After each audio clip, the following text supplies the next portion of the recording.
ఖమ్మం జిల్లా వేంసూరు మండలం అడసర్లపాడు గ్రామంలో ఎన్నికల ప్రచారాన్ని సర్పంచ్ అభ్యర్థి గంటా తిరుపతిరావు ముమ్మరంగా నిర్వహిస్తున్నారు. మద్దతుదారులతో కలిసి గ్రామంలో ఇంటింటికి తిరుగుతూ కత్తెర గుర్తుకి ఓటు వేసి తనను అత్యధిక మెజారిటీతో గెలిపించాలని ఓటర్లను అభ్యర్థిస్తున్నారు. తనను సర్పంచ్గా ఎన్నికల్లో గెలిపిస్తే గ్రామ అభివృద్ధికి కృషి చేస్తానని, గ్రామంలో నెలకొన్న ప్రధాన సమస్యలను పరిష్కరిస్తానని, ప్రజలకు ఎల్లప్పుడూ అందుబాటులో ఉంటానని, ప్రభుత్వ సంక్షేమ పథకాలను ప్రజలకు అందేలా చర్యలు తీసుకుంటానని హామీ ఇస్తున్నారు. ప్రజల మద్దతుతో సర్పంచ్ అభ్యర్థిగా పోటీ చేస్తున్న తనకు గ్రామస్తులు అందరూ సహకారం అందించాలని, బ్యాట్ గుర్తుకి ఓటు వేసి అత్యధిక మెజారిటీతో తనను గెలిపించాలని తిరుపతిరావు కోరుకుంటున్నారు.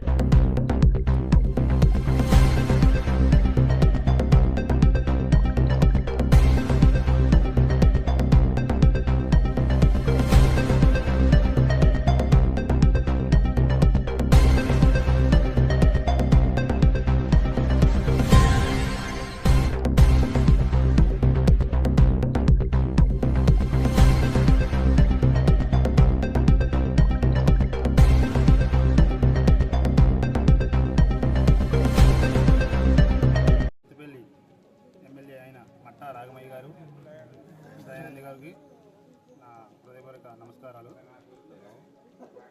కాంగ్రెస్ టీడీపీ బలపరిచిన అభ్యర్థిని గంటా తిరుపతిరావుని నేను 12 మంది వార్డు మెంబర్లు నన్ను గెలిపించగలరని ప్రార్థన. ఆ గుర్తు కత్తెర గుర్తు. కాంగ్రెస్ పార్టీ అభ్యర్థి గంటా తిరుపతిరావు గారిని గ్రామంలో కూర్చొని టీడీపీ అండ్ కాంగ్రెస్ పార్టీ బలపరిచారు. కావున వారిని కత్తెర గుర్తు, అదేవిధంగా గుర్తులు వచ్చే 12 గుర్తులు కూడా గుర్తులు చెప్పాలి కాబట్టి అటు డిఫరెన్స్ ఉన్నాయి కాబట్టి కరెక్ట్గా గుర్తు పెట్టుకొని మా ఫ్యాన్లో ఉన్న అభ్యర్థులు మొత్తము మా మంత్రివర్యులు చెప్పినట్టు అందరూ కూడా ఎమ్మెల్యేగా చెప్పాడు గెలిపించాలని ఈ మీడియా ద్వారా అసలపాడు గ్రామాలందరికీ నా నమస్సుమాంజలి.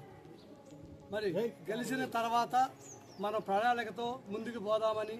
అర్సలపాడులో ముఖ్యంగా డ్రైనేజీ ప్రాబ్లము, ఇల్లు ప్రాబ్లం రెండే కనపడుతున్నాయి. కనమయ్యింది లెక్కలో కావు. అది మనం పొంగులేటి శ్రీనివాసరెడ్డి గారు హౌసింగ్ మినిస్టర్ కాబట్టి మేము ధైర్యంగా ముందుకు వెళుతున్నాము. హామీలు ఇచ్చుకుంటా అవి ఖచ్చితంగా నెరవేరుతాము. రెండోది డ్రైనేజీలు కూడా ఈ మధ్య మినిస్టర్ గారికి మేము ఊరు అంతా కూడా ఇవ్వడం జరిగింది. అదేవిధంగా బ్రిడ్జీలు ప్రాబ్లం కూడా ఎస్సీ కాలనీలో 3 బ్రిడ్జీలు కూడా మొన్న ఎస్టిమేషన్ పంపడం జరిగింది. ఏదో కళ్ళబల్లి మాటలు చెప్పి వాళ్ళ తప్పించుకునే ఆలోచన మాకు లేదు. గతంలో శ్రీనివాసరెడ్డి గారు ఒక పార్లమెంటు సభ్యుడిగా ఏ పార్లమెంటు సభ్యుడు ఎన్ని నిధులు ఇచ్చి ఒక బ్రిడ్జి, ఒక నీళ్ళ ట్యాంకు, ఒక సంఘం బిల్డింగు, సీసీ రోడ్లు కాలనీలో ఒకే దమ్ముకి సగం రోడ్లు చేసిన సంఘటన ఆయన ఉంది. ఆ గుర్తు ఉంది కాబట్టి ఆయన బాగా నమ్మకంగా పనిచేస్తారని మా ప్రజల్లో ఇక్కడ ఊళ్ళో ఒక నమ్మకంతో ఉన్నారు. అది భారీ మెజార్టీ కూడా తెస్తామని వాళ్ళు కార్యకర్తలు చెబుతున్నారు. అది కాబట్టి ఈ మీడియా ద్వారాగా మరొక్కసారి మేము ఇల్లు ఏదో డిసెంబర్లో ఎలక్షన్ చూసుకొని ఇల్లు మొదలుపెట్టిన సంఘటన మాకు లేదు. ఆ ఇల్లు కూడా మొన్న హామీ ఇచ్చారు. గృహప్రవేశం అయినా కూడా ఇల్లు ఇస్తామని హామీ కూడా ఇచ్చడం జరిగింది. వాళ్ళ కూడా బలోపేతం పెట్టి మీకు ఇల్లు రావు మేము ఇస్తాం, తెచ్చిస్తారు ఈ ఇల్లు ఎక్కడ ఉన్నాయి, కోట్లో కొనుక్కొచ్చే ఇల్లు ఏమన్నా ఇయటానికి. కాబట్టి మమ్మల్ని నమ్మి మా పార్టీని, మా అభ్యర్థిని కాంగ్రెస్ పార్టీ ముందుకు వచ్చే ఇంకా పథకాలు చెప్పలేని అని ఇంకా ఉన్నాయి. రేపు జనవరిలో 2500 స్కీమ్ ఒకటి ఆలోచన చేస్తున్నారు. కాబట్టి ఈ మహిళా సోదరులకి ఈ మీడియా ద్వారాగా అందరూ కూడా వాటిని పొందాలని, ఓటు వేయాలని కోరుకుంటూ ఈ అవకాశం మీడియా వారికి నా నమస్కారం.